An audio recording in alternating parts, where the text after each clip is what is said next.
الحمد لله والصلاة والسلام على رسول الله و علی آله و اصحابه اجمعین.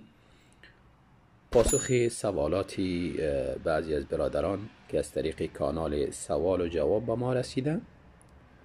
برادر دیگری سوال کردن آیا بعد از سوره فاتحه خواندن سوره فاتحه در نماز سوره های دیگری را اگر بدون ترتیب خوانده شود درست است یا خیر؟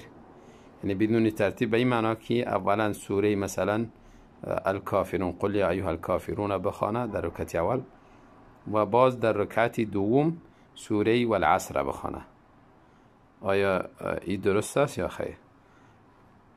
یعنی ترتیب از پیشش فوت شوه، سوره ها را به ترتیبی که در قرآن است به این ترتیب نخوانه، آیا درست است یا خیر؟ مقصدشان است.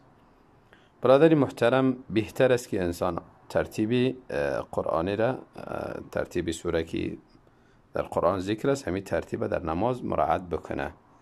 اول قل یا ایها الکافرون خواند، در رکعت بعدی اذا جاء را بخوانه، قل هو الله، سوره های بعدی از را بخوانه.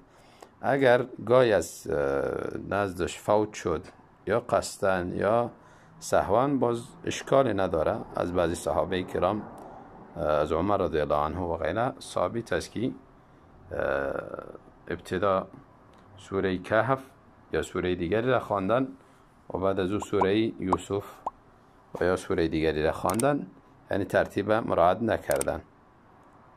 اگر چنین کاری را انسان میکنه نمازش فاسد نمیشه و خللی در نمازش نمیآید و نمازش درست است. الحمدلله.